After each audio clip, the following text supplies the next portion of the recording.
Chapitre 33. La chute d'un chef. On ne vit jamais dans ce monde pareille subversion. Tous les 6, les pirates semblaient frappés de la foudre. Mais Silver eut vite surmonté le coup. Tous les désirs de son âme s'étaient élancés vers cet argent comme des cheveux de course, et bien qu'arrêté en une seconde, net, il sut garder son sang-froid, recouvrer son équilibre et modifier ses plans avant que les autres eussent le loisir de bien comprendre leur désappointement. « Jim, me glissa-t-il tout bas, prends ça et gare là-dessous au grabuge. » Et il me passa un pistolet à 2 coups. Déjà, il s'avançait tout doucement vers le nord, et quelques pas lui suffirent à placer le trou entre nous 2 et les 5 autres. Puis il me regarda en hochant la tête comme pour dire « Nous voilà dans une sale passe », ce qui était bien mon avis. Ses allures étaient maintenant tout à fait amicales, et ses changements continus me révoltaient au point que je ne pus m'empêcher de lui murmurer « Ainsi donc vous avez encore une fois changé de parti ?» Il n'eut pas le temps de me répondre. Avec des cris et des blasphèmes, les forbans avaient sauté l'un après l'autre dans la fosse où ils creusaient avec leurs mains tout en rejetant les planches de côté. Morgan trouva une pièce d'or. Il la leva en l'air dans une vraie trompe de jurons. C'était une pièce de 2 guinées. Pendant un quart de minute, elle passa de main en main. 2 guinées, rugit Mary, en la brandissant vers Silver. « Hein, les voilà, tes 700 000 livres? Tu t'y connais en fait de marcher, toi? Tu dis que tu n'as jamais rien gâché, toi, espèce d'andouille et tête de bois !»« Creusez, garçon, creusez !» dit Silver avec le plus froid cynisme. « Vous trouveriez des truffes que ça ne m'étonnerait pas. »« Des truffes !» répéta Mary avec un cri d'indignation. « Vous l'entendez, les gars? Je vous le dis, moi, cet homme-là savait tout. Regardez-le, c'est écrit sur sa figure. »« Mary, remarqua Silver, te voilà encore candidat capitaine. Tu es un garçon d'avenir, pour sûr. » Mais cette fois, tous tenaient pour Mary. Ils se mirent à grimper hors de l'excavation en décochant derrière eux des regards furibonds. Je notai une chose de bon augure pour nous. Tous sortaient par le côté opposé à Silver. Nous restions là, 2 d'un côté et 5 de l'autre, avec la fosse entre nous, sans que personne trouvât le courage de porter le premier coup. Silver ne bronchait pas. Bien droit sur sa béquille, il les surveillait d'un air plus impassible que jamais. Indéniablement, il était brave. À la fin, Mary jugea opportun de haranguer ses compagnons. « Camarades, leur dit-il, en voilà 2 devant nous seuls. L'un est le vieux Stropia qui nous a tous amenés ici et nous a fait tomber dans ce pétrin. L'autre est ce petit morveux dont je tiens à arracher le cœur. C'est l'instant, camarades. » Il éleva le bras en même temps que la voix. Mais à la même minute, pan, pan, pan, 3 coups de mousquet jaillirent du fourré. Mary culbuta dans l'excavation, la tête la première. L'homme au bandage, frappé à mort, giroya comme un toton, s'abattit d'un bloc sur le flanc et y resta, agité d'une dernière convulsion. Les 3 autres firent volte-face et déguerpirent à toutes jambes. En un clin d'œil, Long John avait déchargé les 2 coups d'un pistolet sur Mary, qui se débattait dans son trou, et comme le moribond levait vers lui des yeux agonisants, il lui lança. « George, il me semble que nous voilà quittes. » Cependant, le docteur, Gray et Ben Gunn, au point leurs mousquets fumants, surgirent des muscadiers et s'approchèrent de nous. « En avant, mes enfants !» cria le docteur. « Et au trot, il nous faut les empêcher d'atteindre les embarcations. » Et nous partîmes à grande vitesse, enfonçant parfois dans les buissons jusqu'à la poitrine. Silver, je vous assure, tenait fort à rester avec nous. Le travail que cet homme accomplit, en bondissant sur sa béquille avec une force à faire éclater les muscles de sa poitrine, était un travail qui n'égala jamais, de l'avis du docteur, aucun homme valide. Malgré cela, il était déjà de 20 toises en arrière et il n'en pouvait plus lorsque nous atteignîmes le bord de la déclivité. « Docteur !» appela-t-il, « regardez, rien ne presse. » À coup sûr, rien ne pressait. Là-bas, sur une partie plus dégagée du plateau, nous apercevions les 3 survivants qui couraient toujours dans la même direction qu'au début, droit vers le mont du mât d'Artimon. Déjà, nous étions entre eux et les canots. Aussi nous assîmes nous tous 4 pour souffler, tandis que Long John, s'épongeant le visage, approchait lentement de nous. « Mon cordial merci, docteur. Vous êtes arrivé à pic, il me semble, pour moi et pour Hawkins. Et c'est donc toi, Ben Gunn. Eh bien, tu es gentil, il n'y a pas à dire. »« C'est moi, Ben Gunn, c'est bien moi, » répondit le marron qui, dans son embarras, se tortillait comme une anguille. « Et, » ajouta-t-il après un silence prolongé, « comment allez-vous, maître Silver ?»« Très bien, je vous remercie, n'est-ce pas ?»« Ben, Ben, murmura Silver, « dire que tu as causé ma perte. » le docteur envoya Ben Gunn rechercher une des pioches abandonnées par les mutins lors de leur fuite. Puis, tandis que nous dévalions sans hâte vers l'endroit où se trouvaient les canaux, il raconta brièvement ce qui s'était passé. Cette histoire dont Ben Gunn, le marron quasi imbécile, était le héros d'un bout à l'autre, intéressa profondément Silver. Au cours de ses longues rôderies sur l'île déserte, Ben avait découvert le squelette, et c'était lui qui l'avait dépouillé.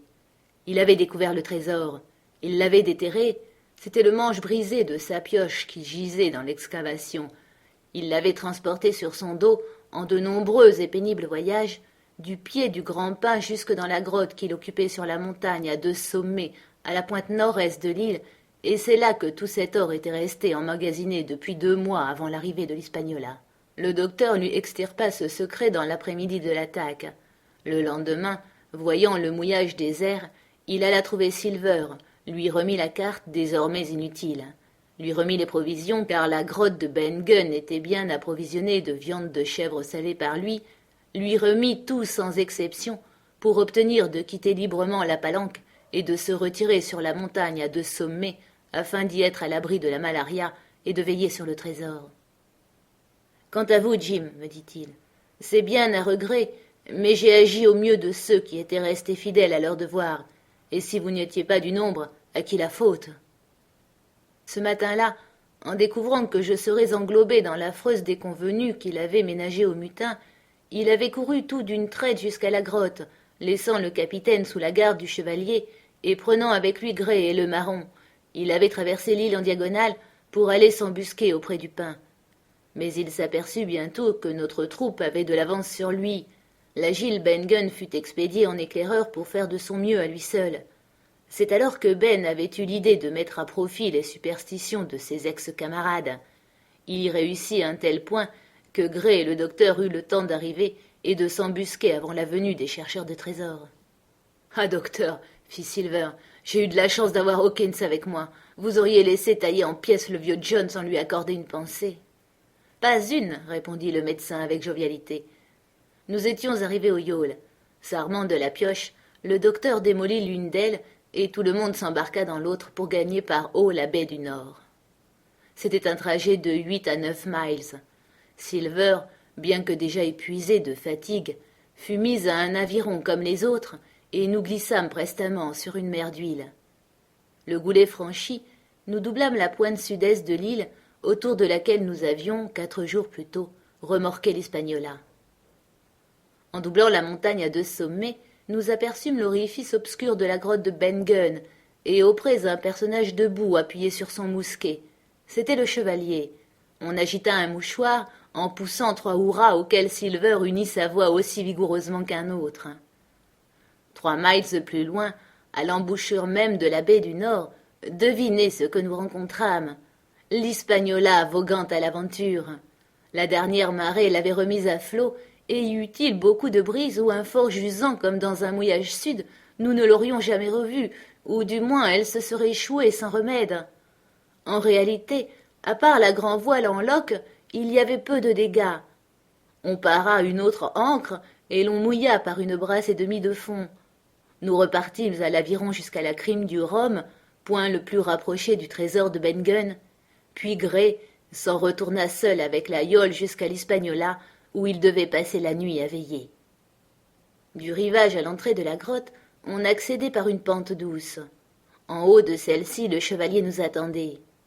Aimable et affectueux avec moi, il n'eut pour ma fugue pas un mot de reproche ni d'éloge. Aux salutations polies de Silver, il s'échauffa quelque peu.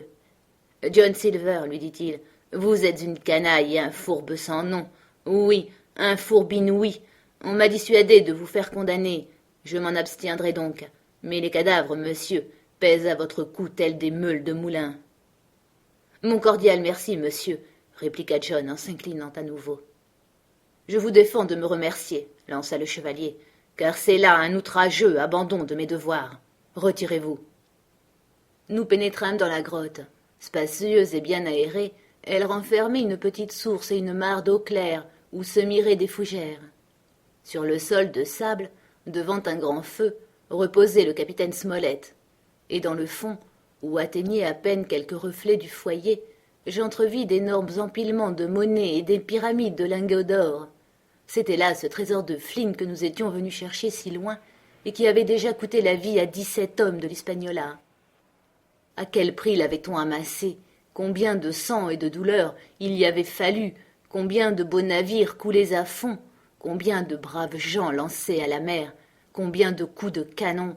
Combien de hontes, de mensonges et de forfaits? Nul au monde n'eût pu le dire. Mais ils étaient encore 3 sur cette île, Silver, le vieux Morgan et Ben Gunn, qui avaient chacun pris leur part de ces crimes, comme ils avaient eu le vain espoir de participer à la récompense. « Entrez, Jim, me dit le capitaine.